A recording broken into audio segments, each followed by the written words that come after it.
I'm Brian Desson, founder of Privada Cigar Club, and welcome to Cigars, the Masterclass production. Privada Cigar Club presents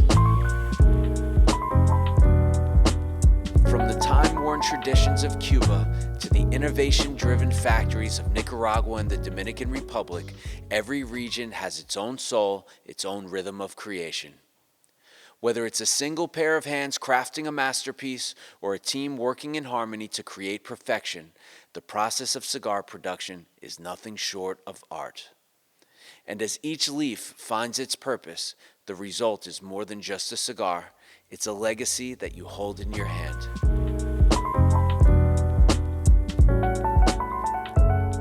Cigars, the Masterclass, we're talking about production. This is an area of familiarity with me. It's something that you've seen 100 times in videos. It's something that I've seen thousands of times in person. And we're going to talk about the differences in the way that different regions produce cigars. Now we're not just producing tobacco anymore, we're making the cigars. In the last video, you saw that a factory that's worth its weight will somehow communicate to the people rolling the cigars what the wrapper is, what the binder is, and how many leaves of each filler to use in that cigar, okay? And so oftentimes these are done in colored packs. They make it very simple for the people on the production floor to roll cigars properly using the blend that that factory is using. I do want to add a caveat to this. Most factories have 5 blends. That's pretty much it. There are a number of people that will tell you differently. There are a number of people that pretend this romantic process where they go into a factory and they get them to make this special blend. The truth is most factories have 5 blends. They can roll them in any size or shape you want, which changes the outcome of the cigar. And that's really it. So there's that, okay? There's 2 different ways that you can roll a cigar. You can use a single roller, Cuban style, traditional style, or you can use pairs. This is the New World style. This is done in the Dominican Republic, and it's done in Esteli, Nicaragua. There is a reason why New World mass production chooses pairs. You can roll more predictable cigars in less time, so we can make more cigars working together. Just like anything else, teamwork makes the dream work. So we have 2 different styles now of producing cigars we can choose from. And there are some factories that still use single production cigar rolling, like our friend Johan that came here from Cremo Cigars. He rolls that cigar all by himself because he's from Cuba. He's a level something, roller that can roll pretty much anything he needs to, and he can do it all by himself. In the New World, we have people that are boncheros. They're going to roll everything with the binder. So they stop at the binder, and then they typically have a woman. They use women for the torcedero, rolling the wrapper leaf onto the cigar. Delicate, smaller hands, easier to manage. Whether that's true or not, I don't know, but that's how they work in the factories. So now we have those 2 different styles down. We also have some other choices that we can make about production, which is how we're going to lay those tobacco leaves inside of the cigar. Most Cuban traditionalists use a style called entubado, okay? And basically, we're rolling each of the individual leaves into tubes and then putting them together and bunching them like that, okay? Then there's book style, which is used in the Dominican Republic often, which is where we're stacking and then we're rolling. Which one you choose is your factory's choice, but these are the different options we have in cigar production. From there, mistakes can be made, okay? And if you're a factory that doesn't have money, doesn't have a lot of contracts, doesn't have the luxury of time, well, then you're probably going to rush your cigars into a box or into bundles and get them out the door, okay? Cheap factories, this is how they're going to work. Non-cheap factories are going to have an air-conditioned room where the cigars sit for 30 to 90 days. We prefer 90 days. Why? Think about what air conditioning does in your home. It removes humidity and conditions the air, so we get a balance. We get to start removing some of that humidity from those cigars. Remember, we had to keep those tobaccos very moist and pliable, so here we're finally in a stage where we can start to remove some of that humidity. And we want to keep the humidity at this stage at about 65, which means we're going to cool down the temperature probably to about 65. And we have a nice cool room here with good air conditioning, pulling those moistures out of the cigars. And we're letting those tobaccos marinate. We're letting them marry, as they say, okay? And so now once we come out of this phase, we have, and remember, some people skip that altogether, but we have one important thing that we must do no matter what country we're in, and believe it or not, there are people that also skip this step, and that is we need to make sure that the tobacco beetle larvae, which is present in all tobacco. I know it sounds a little gross, but it's just part of nature. It's just like fruit, okay? There are microscopic things in these, tobaccos that can hatch under what would be their right situation, hot and humid, basically.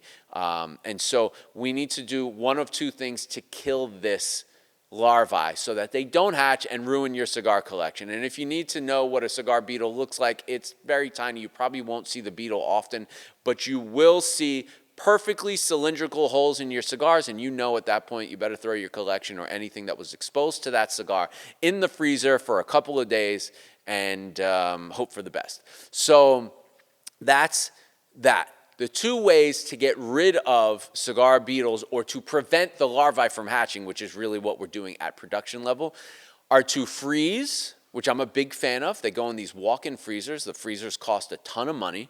It is not something that a chinchale, a small factory, can do. So what do those factories do? Well, those factories will use a fumigation technique. They're little pellets. You close the tobaccos into an airtight room. You put the pellet in there or the chemical in there. It basically takes all of the oxygen out of the air, thus rendering any larvae dead on arrival, okay? I don't love the idea of this. Most factories are using this. The bigger factories are not. It doesn't affect the tobacco. Some people say it's better because it's more gentle on the tobacco. You're not freezing the tobacco, causing it to be brittle and potentially damaged. Again, if you're the factory owner, these are choices that you have to make as a factory owner. And remember, it's a lot cheaper to use the fumigation. Okay, so those are the choices that you make during the production phase. For Cigars, the Masterclass production, I thought I'd include you in on one of my secrets. One of the ways that I'm able to get the best possible production out of each factory that we work with is by being the only retailer to own one of these machines. I'm standing next to a drawmaster. This is a machine that's made in Waycross, Georgia, and it is the gold standard for factories that you want to work with, okay? And the reason why is because aside from tradition, we also now have science that we can rely on to make sure that we're getting consistent productions. And as a large purchaser, probably the largest purchaser in the cigar industry of multiple cigars custom made from multiple factories, I need to know not just that I cut one open and say, oh, it's tight, it's loose, it's whatever. I need to know where they are on the draw. And I gotta say, this tool is, again, a way of knowing if you're working at a professional factory or if they're just winging it based on tradition. And so now that we have the option, we should have both. I will say this, the machine costs a lot. It's almost $5,000 for this, and you need to get multiple machines if you're rolling small ring gauges and super large ring gauges. The way it works is you put the cigar in here, you turn the machine on, you click a foot pedal, and it will tell you the tension in the air of breathing through that cigar. So you start to get to know where you want your cigars to end up. For me, anything between 25 and 30 is absolutely perfect. I like it a little bit below the 30, but definitely above the 20. But I just want you to know that we're probably the only retailer that would ever have a need for this machine, and I think it will shock a lot of people in the industry that actually have one in-house. So here we go. Do I have a cutter? Yes, I have a cutter. Let's start with, this is a cigar that I had in my mouth. It is the DK Duo Blue. I chewed the end off of this. I'm gonna say that this is gonna end up exactly where I want it to, because this is a perfect draw. It's probably around 25 to 30. So let's turn the machine on there, okay? This has a rubber sleeve, I guess, for lack of better term. And so we're gonna stick the cigar in there. And what we want is we want it to stick out at least that much. If it doesn't, then we're gonna take it and kind of tighten it up there. And then I'm gonna hit the foot pedal and I'm gonna get a reading. And as I suspected, it's right where I want it to be, just a tad under 30. So now let's draw test some of our favorite brands, okay? Now, this is a Lumina from Santana, and I'm going to bet Santana, being the traditional Cuban cigar roller, is going to look for a little bit of a firmer draw. And this is good. And he is closer to 40. And let me tell you, this is where most Cubans line up for me. Most Cubans will actually go over 40, but this is, it's a firmer draw, no doubt, okay? This is a cigar from Mr. AJ Fernandez, the Isle of Canines in the WA series.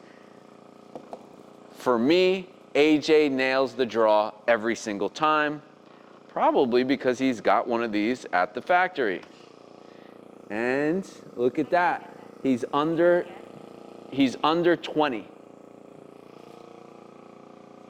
That's a loose draw. I have to admit, I kind of like a loose draw, not gonna lie. You get fuller flavor, you can have burn issues, but he's under 20. So there's that. I guarantee you, Padron, okay, they're going to be probably under 20. All right, so let's cut this open. It's a 1964. Little short guy, great little thing here. Oh my gosh, I mean, they're at 10, okay? So that's where Padron, I love the Padron burn and smoke, but they do burn really fast, and it's like that by design, okay? They want the cigar to burn quicker, so you have to smoke another one. I think so. I think that that's the way that, you know, people thought about business back then, but they also make a fantastic product. And what's telling is how loose that draw is. And so if Padron is one of the most sought after products in our industry and the draw is a 10, what does that tell other manufacturers? Why aren't you going looser on the draw? I'll tell you why they're not going looser on the draw. Because they're not willing to take the time and energy to do this, instill all the rules, and wait. You're not going to get a 10 on a draw right out of the factory floor. It's going to be too moist for that. And you're just not going to get a loose draw like that. Blackbird, always a good smoke, always easy, always great construction. Putting this in here, I'm going to pull this a little bit back so we have a longer cigar. And I'm hitting my foot pedal, 20.